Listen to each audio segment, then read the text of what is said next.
Man can not live alone. একা মানুষ কখনো বাস করতে পারে না। একজন বন্ধু সেই কামনা করে, কারণ মানব সমাজ একাকিত্বের জীবন নয়। একজন সঙ্গী তার অবশ্যই প্রয়োজন। সেজন্য এমন একজনকে সঙ্গী নির্বাচন করবেন যিনি আপনাকে আল্লাহ পর্যন্ত পৌঁছে দিবেন। আপনার সঙ্গী যদি সৎ হয়, সৎসঙ্গ হয়, তাহলে আপনার সন্তানকে যদি সৎ সন্তানদের সাথে ওঠা বসা করতে দেন, আপনিও যদি একজন ভালো মানুষের সাথে ভালোবাসা রাখেন, মোহাব্বত রাখেন, হৃদ্যতা রাখেন, বন্ধুত্ব রাখেন, এই ব্যক্তিটা আপনাকে নামাজি বানাবে, এই ব্যক্তিটা আপনাকে কোরআন প্রেমিক বানাবে, এই ব্যক্তিটা আপনাকে আল্লাহর কাছে দামি করবে। আর যেই সকল মানুষ বেনামাজি, এদেরকে যখন আপনি নির্বাচন করবেন বন্ধুরূপে, এরা আপনাকে নামাজ থেকে দূরে রাখবে, এরা সৎ পথে ভালো পথে আপনাকে খরচ করতে দিবে না, এরা আপনাকে খারাপ কাজের মধ্যে লিপ্ত করবে, আপনাকে শয়তানের দুকায় ফেলবে। আর কিয়ামতের ময়দানে আপনি আফসোস করবেন, আর সেই আফসোসটা আল্লাহর কোরআন সাক্ষ্য দিচ্ছে, ইয়া ওয়াইলাতা লাইতানি লাম আজিদ ফুলানান খালিলান। আর সেই দিন বলবে, হায় আফসোস, হায় আফসোস, আমি তো আফসোস করছি, ইস সেই দিন যদি ওকে আমি বন্ধুরূপে গ্রহণ না করতাম। কারণ লাকাদ আদাল্লানি আনিদ যিকরি বাদা ইয জানি, আমার কাছে সত্য এসেছে। খতিবে মুকাররম বলেছেন, কোরআনে পাক আমি জানি, রাসূলে পাক কোন ধরনের বন্ধুকে নির্বাচন করার জন্য আল্লাহর নবী নির্দেশ দিয়েছেন। আমি জানার পরেও আমি ওই সকল খারাপ ব্যক্তিদেরকে, আজকে যাদেরকে অনুসারী করলাম, যাদেরকে বন্ধুরূপে গ্রহণ করলাম, আপনি কিয়ামতের ময়দানে আফসোস করবেন। আল্লাহ সেই দৃশ্যটা আগেই বলে দিলেন। তোমরা বলতে থাকবে, ইস সেই দিন যদি আমি তাকে বন্ধুরূপে গ্রহণ না করতাম, কারণ সে আমাকে পথভ্রষ্ট করেছে, সে আমাকে নামাজ থেকে দূরে সরে রেখেছে, সে আমাকে নাচ গানের মধ্যে ব্যস্ত রেখেছে, সে আমাকে দুনিয়াদারির চাকচিক্যের মধ্যে ব্যস্ত রেখেছে। আল্লাহর পথ থেকে আমাকে দূরে সরিয়ে দেওয়ার কারণে আজকে আমি জাহান্নামের হকদার হয়ে গেছি। নাউজুবিল্লাহ। সৎসঙ্গের জন্য বলছি, স্বর্গবাস। আপনি যদি সৎ মানুষের সাথে বন্ধুত্ব করেন, একজন বন্ধু প্রয়োজন যাকে আপনি মনের সকল দুঃখ বুঝাবেন। রাসূল পাক সাল্লাল্লাহু আলাইহি সাল্লাম সিদ্দিক আকবরকে পাশে রাখতেন, আর একমাত্র আল্লাহকে অন্তরঙ্গ বন্ধু হিসেবে ইনি গ্রহণ করেছেন। সুবহানাল্লাহ বলেন। আল্লাহর কোরআন আমাদেরকে বলছেন, ইয়া আইয়ুহাল্লাযীনা আমানু কুনু মা'আস সাদিকিন ওয়া কুনু মা'আস সাদিকিন, তোমরা সত্যবাদী যারা আছে এদের সঙ্গ লাভ করো, এদের সাথে থাকো। কারণ তুমি যখন একজন সত্যবাদীর সাথে থাকবে, যখন তুমি একটা মিথ্যা কথা বলবা, সে তোমাকে বাধা দিবে। আসিদিকু ইউনজি ওয়াল কিযবু ইউহলিক, সত্য তোমাকে মুক্তি দেয়, মিথ্যা তোমাকে ধ্বংস করে। এই সত্যবাদীদের তোমরা সঙ্গী হয়ে যাও। আল্লাহর কোরআন বলছেন, ওয়াল মুমিনুনা ওয়াল মুমিনাতু বাদুহুম আউলিয়া বাদিন ইয়ামুরুনা বিল মারুফ ওয়া ইয়ানহাউনা আনিল মুনকার ওয়া ইউকিমুনাস সালাতা ওয়া ইউতুনাজ যাকাতা ওয়া ইউতিউনাল্লাহা ওয়া রাসূলাহু উলাইকা সায়ারহামুহুমুল্লাহ ইন্নাল্লাহা আজিজুন হাকীম। সৎ বন্ধু যারা নির্বাচন করবেন, এদের কি কি বৈশিষ্ট্য? এক নম্বর, মুমিনিন মুমিনাত, মুসলিম নারী পুরুষ, মুমিন নারী পুরুষ, এরা একজন আরেকজনের বন্ধু। মুমিন এখানে মুসলমানের কথা বলে নাই আবার, কারণ অনেক মুসলমান হবে, তবে তার জবান দিয়ে আল্লাহ রাসূলের বিরুদ্ধে কথা হয়, ঠিক কিনা বলেন? এমন কিছু মুসলমান আছে এমনি নামে মুসলমান। আল্লাহর নবী বলছেন, মুসলমান কাকে বলে জানো? মান সালিমাল মুসলিমুনা মিন লিসানিহি ওয়া ইয়াদিহি। যখন তোমার এই জিহ্বা থেকে আরেকজন মুসলমান নিরাপদ থাকবে, তার গীবত করা, তার পরদূষ নিন্দা করা, তাকে মিথ্যারোপ করা, তাকে কষ্ট দেওয়া, তাকে মুখের মাধ্যমে তাকে আঘাত করা, এই সকল কর্মকাণ্ড যদি তুমি বেঁচে থাকো, তাহলে তুমি প্রকৃত মুসলমান। এবং তোমার দুটো হাত আছে, এই হাত যার তার উপর যে কোনো মুহূর্তে হাত তোলা যাবে না। এই হাত যতক্ষণ তুমি আর এক মুসলমান কাছ থেকে নিরাপদ রাখবে, ততক্ষণ পর্যন্ত তুমি প্রকৃত মুসলমান। বড় করে বলেন সুবহানাল্লাহ।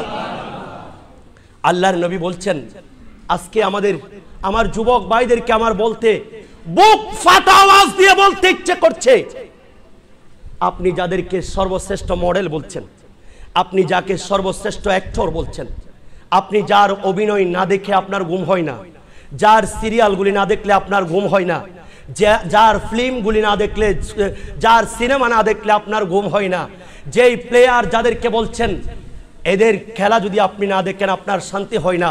আর যেদিন আপনার প্রিয় প্লেয়ারের আপনার যেদিন খেলা চলে সেই দিন আপনার ইনকামের পথ বন্ধ করে দেন, আপন কর্মকাণ্ড সব কিছু ফেলে সেই খেলার জায়গার মধ্যে বসে থাকেন। এমন সময় আপনার নিজের পকেটের টাকা খরচ করে আপনি যার জন্য, যার সাপোর্টার হিসাবে আপনি ফ্ল্যাগ ইউজ করছেন, আর আপনি আপনার বন্ধুদের সাথে প্রতিযোগিতা করছেন, আমার দল যদি জিততে পারে আমি 5,000 টাকা দিয়ে দিব, এভাবে আপনি বাজি ধরেন, আপনি প্রতিযোগিতা করেন, আপনি লটারি মারেন। এই সময়ের মধ্যে আপনাকে আমি সুষ্ঠু বিবেক নিয়ে একটু চিন্তা করার জন্য আপনি জিজ্ঞেস করেন, এই দেশের মধ্যে, এই পৃথিবীর মধ্যে সর্বশ্রেষ্ঠ অভিনেতা যাকে আপনি ফলো করছেন, এই পৃথিবীর মধ্যে সর্বশ্রেষ্ঠ প্লেয়ার, আপনি তাকে একটু জিজ্ঞেস করুন যে আমি বাংলাদেশের মধ্যে তোমার একজন সাপোর্টার আছি, বললেন সে, আপনি যদি তাকে বলেন, সেই বললেন শুধু তুমি না, আমার কাছে আমার এই ওয়ার্ল্ডের মধ্যে মিলিয়ন বিলিয়ন ট্রিলিয়ন আমার অনুসারী আছে, আমার সাপোর্টার আছে, এরা আমাকে ভালোবাসে। তবে শুনে রাখো 365 দিনের মধ্যে একটা দিন আমার ভক্তদের জন্য দেওয়ার আমার কোনো সময় থাকে না, কারণ 24 ঘন্টার মধ্যে আমি 16 ঘন্টা আমার কাজ নিয়ে, আমার ডিউটি নিয়ে ব্যস্ত থাকি, আর 8 ঘন্টা আমি রেস্ট করি। এমন সময় আর সেই দিন আপনাকে বলবেন আমি তোমাকে কখনো আমি তোমাকে চিনি না, তোমার মতো আমার অনেক অনুসারী আছে, এইভাবে আপনাকে ধিক্কার দিবে।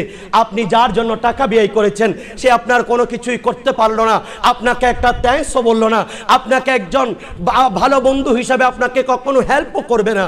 তবে আমার যুবক ভাইদেরকে আল্লাহর কসম মসজিদের মেহরাব থেকে আপনাদেরকে আঙ্গুল তুলে দেখিয়ে দিতে চাই, একটা মাত্র একজন বন্ধুকে যদি আপনি গ্রহণ করেন আর সেই বন্ধুর জন্য আপনার 70 বছর জীবনের মধ্যে কখনো আপনি ভালো কাজ করেন নাই, কিন্তু একটা বার জুমার নামাজে এসে একজন নবীর উপর দরুদ পড়েছেন, কিয়ামতের ময়দানে জিজ্ঞেস করবেন ইয়া রাসূলুল্লাহ আপনি কি এই ব্যক্তিটাকে চিনেন? তখন সেই বলবে, তার আমলনামা দেখবে সারা আমলনামার মধ্যে বেনামাজি ছিল, সেই রোজা রাখে নাই, সেই কোরআন তিলাওয়াত করে নাই।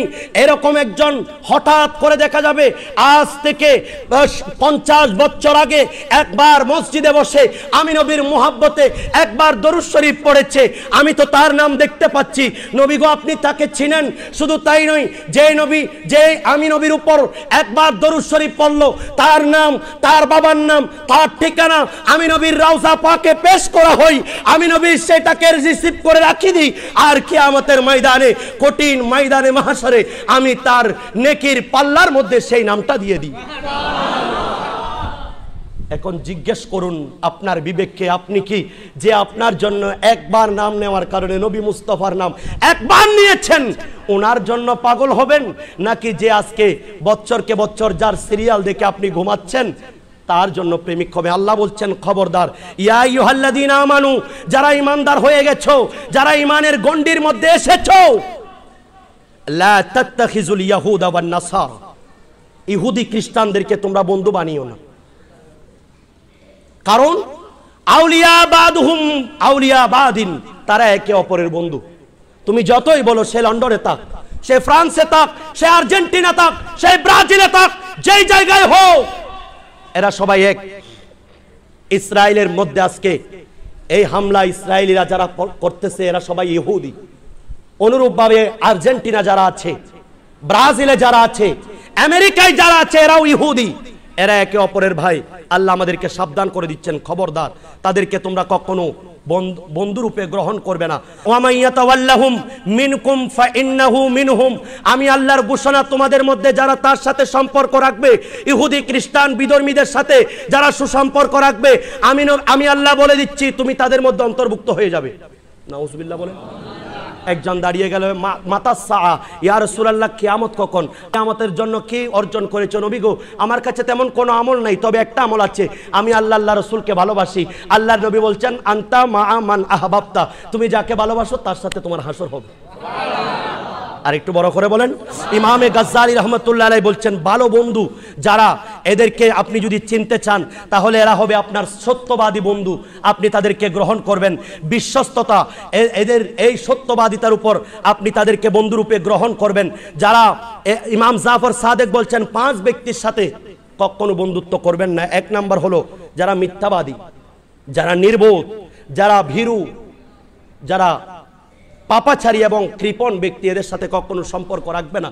এদের সাথে যদি তুমি বন্ধুত্ব করো, এরা তোমাকে কৃপণ বানিয়ে ছাড়বে।